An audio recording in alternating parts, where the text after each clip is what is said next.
পাবনায় নাকি এখন সব ঘরে ঘরে কন্টেন্ট ক্রিয়েটর শুনলাম। এটা নিয়ে আবার মানুষের অনেক মাথা ব্যথা, তাই আমরা এক বাস ভর্তি কন্টেন্ট ক্রিয়েটর সবাই পাবনা ছেড়ে চলে যাচ্ছি। আরে গাইস, জাস্ট কিডিং। আপনার কি মনে হয় কন্টেন্ট ক্রিয়েশন কি এতই সহজ? এখন যার পকেটে ফোন আছে সেই নিজেকে কন্টেন্ট ক্রিয়েটর ভাবে, বাট জাস্ট ভিডিও বানানো আর কন্টেন্ট ক্রিয়েশন কিন্তু সেম না। হ্যাঁ, সবাই যার যার জায়গা থেকে নিজের মতো করে চেষ্টা করতেছে, বাট আপনাদের কাছে যার ভিডিও ভালো লাগে আপনারা তার ভিডিওই দেখবেন, বাস সিম্পল। এইটা নিয়ে এত বাড়াবাড়ি করার কিছুই নাই। যাই হোক গাইস, আমি 30 days 30 ভিডিওস এর একটা চ্যালেঞ্জ করতেছি, and today is day 9 of 30। আর আজকে একটা জগা খিচুড়ি মার্কা ব্লগ হতে চলেছে। এন্ড কেন বলছি এই কথা সেটা একটু পরেই বুঝতে পারবেন।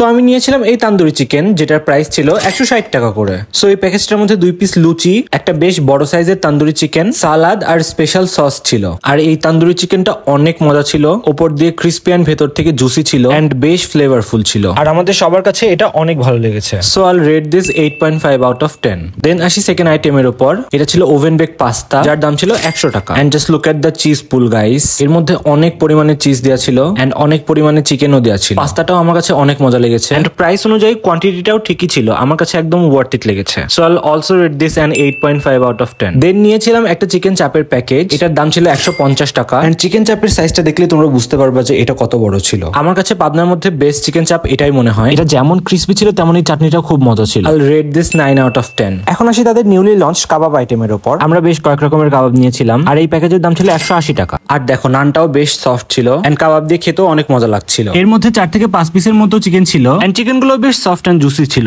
এটা চিকেন টিকা কাবাব ছিল and I'll rate this 8 out of 10। Then ছিল চিকেন হারিয়ালি কাবাব এন্ড এটার প্রাইসও সেম ছিল, বাট এই কাবাবটা আমার কাছে আরো বেশি ফ্লেভারফুল এন্ড মজা লেগেছে। So Al rate this 8.2 out of 10। আর দেখো এখনো পর্যন্ত বলাই হলো না, আমি চলে গিয়েছিলাম ফুড এক্সপ্রেসে। এই প্লেসটা আসলে অনেক আন্ডাররেটেড আর student budget friendly, as you guys can see. এটা তাদের মেনু। দেন আসে আজকে দিনের লাস্ট আইটেমে 8 ইঞ্চির সুপ্রিম পিজার উপর, যেটার প্রাইস ছিল 200 টাকা। আসলে ওদের পিজা নিয়ে আমার আর নতুন করে কিছু বলার নাই। আমার কাছে পাবনা শহরের মধ্যে ওদের পিজাটা বেস্ট লাগে। পিজাটা এনাফ চিজি ছিল এন্ড ক্রাস্টটাও সফট এন্ড থিন ছিল। এন্ড ফাইনাল রেটিং দেওয়ার আগে বলো তোমরা কে কে আমার মতো এরকম পিজা স্যান্ডউইচ বানায় খাও। এরকম করে খাইলে আমার মনে হয় পিজার টেস্ট আরো বেশি বেড়ে যায়। Try out for yourself and let me know in the comment section. I will rate this pizza solid 9.5 out of 10। আর ফুড এক্সপ্রেসের লোকেশনটা হলো মিডল বাইপাস মনসুর আলী কলেজের অপোজিটে, পাবনা ব্লাড ব্যাংকের নিচে। And I highly recommend this place. So yeah, this was it for today's video. Hope you guys liked it and thanks for watching. Bye.